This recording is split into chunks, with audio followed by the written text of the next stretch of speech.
ବସିବା। ଆଜି ତମେ ସବୁ ବଜାର ଯାଉଛ ନା ନାଇଁ? ବଜାର ବାବାମାନଙ୍କ ସାଙ୍ଗରେ ଗାଡ଼ିରେ ଯାଉଛ ନା ନାଇଁ? 2 ଚକିଆ ଗାଡ଼ି, 4 ଚକିଆ ଗାଡ଼ି ସବୁଥିରେ ଯାଉଛ ନା ନାଇଁ? ତାହେଲେ ସେଇ ଗାଡ଼ିରେ ଗଲାବେଳେ ଛକ ପଡ଼େ ନା ନାଇଁ?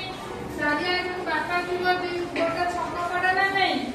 ସେଇ ଛକରେ ଗୋଟେ ଧଳା ପୋଷାକ ପିନ୍ଧିକି ଗୋଟେ ଭାଇ କି ନାନୀ ଏଠି ହାତ ଦେଖାଉଥାନ୍ତି। ଗାଡ଼ି ରହିବ ନହେଲେ ଯିବ, ଏମିତି କହୁଥାନ୍ତି ନା ନାଇଁ? ଦେଖିଛ ସମସ୍ତେ? ଆଉ ସେଇଠି ନାଲି ଲାଇଟ୍, ଆଉ ହଳଦିଆ ଲାଇଟ୍, ଆଉ ସବୁଜ କଲର ଲାଇଟ୍ ସବୁ ଜଳୁଥାଏ। ଦେଖିଛ? ସେଇଟାକୁ ଆମେ କଣ କହୁ ନା ଟ୍ରାଫିକ୍ ଛକ। କଣ କହୁ? ଟ୍ରାଫିକ୍ ଛକ। ଯଦି ଟ୍ରାଫିକ୍ ନ ଥାନ୍ତା, ଇଆଡୁ ଗାଡ଼ି ଆସିବ, ସିଆଡୁ ଗାଡ଼ି ଆସିବ। ଭାଇ ଆସିଲୁ, ଭଉଣୀ ଆସିଲୁ, ଏଠି କଣ କରେ? ତମେ ଦୌଡ଼ି ଆସ, ତମେ ଦୌଡ଼ି ଆସ, ତମେ ଦୌଡ଼ି ଆସ, ତମେ ତମେ ସିଆଡେ ଆସ, ଇଏ କଣ ଇଆଡେ ଆସିବେ, ତମେ ସିଆଡେ ଯାଅ। ଚାଲ ଇଏ କଣ ହେଇଗଲେ? କଣ ହେଇଗଲେ? ଇଏ ଗାଡ଼ି ଆଗୁଟା ହେଇଗଲେ। କଣ ହେଇଗଲା? ଆମର ତାଙ୍କର କଣ ହେଲା? ଆକ୍ସିଡେଣ୍ଟ ହେଇଗଲା। କଣ ହେଇଗଲା?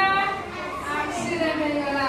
ଯଦି ଟ୍ରାଫିକ୍ ପୋଲିସ ଥାଆନ୍ତା, ମୁଁ ଏଠି ଛିଡ଼ା ହେଲି, ଛିଡ଼ା ହେଲେ ଭାଇ ଆସିଲେ, ଭାଇ ଭଉଣୀ ଆସ, ତମେ ଏଠି ଥାଅ, ତମେ ଯାଅ, ଏଠି ମଝିରେ, ତମେ ସିଆଡେ ଯାଅ, ତମେ ଆସ।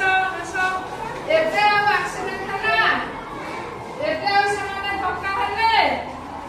ତାହେଲେ ଯଦି ଟ୍ରାଫିକ୍ ପୋଲିସ ଥାଆନ୍ତା କଣ ହବ? ଆଉ ଆମର ଗାଡ଼ି ବାଡ଼ିଆ ବାଡ଼ି ହେବେନି। କଣ ହେବେନି? ବାଡ଼ିଆ ବାଡ଼ି ହେବେନି। ଆମେ କଣ କରିବା? ସୁରକ୍ଷିତରେ ଘରେ ଯାଇ ପହଞ୍ଚି ପାରିବା ନା ନାଇଁ? ଏବେ ଯାଅ, ଜାଗାରେ ବସ। ଆମେ ସୁରକ୍ଷିତରେ ପହଞ୍ଚି ପାରିବା ନା ନାଇଁ?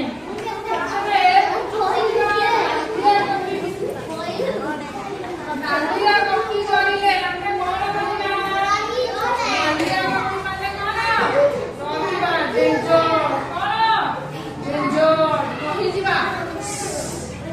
କଣ? ରହିଯିବା। ତାପରେ ଗାଡ଼ି ଷ୍ଟାର୍ଟ ବନ୍ଦ କରିଦେବା। କଣ କରିବା? ଗାଡ଼ି ଷ୍ଟାର୍ଟ ବନ୍ଦ କରିଦେବା। ଯଦି ହଳଦିଆ ବତି ଦେଖିଲେ କଣ କରିବା?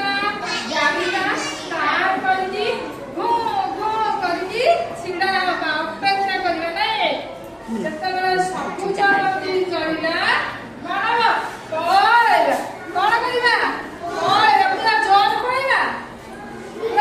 ପଳେଇବା? ନାଇଁ, ଧୀରେ ଧୀରେ ଯିବା। କଣ କରିବା? ଧୀରେ ଧୀରେ ଯିବା। ତାହେଲେ ନାଲି ବତି ମାନେ କଣ? ଆମେ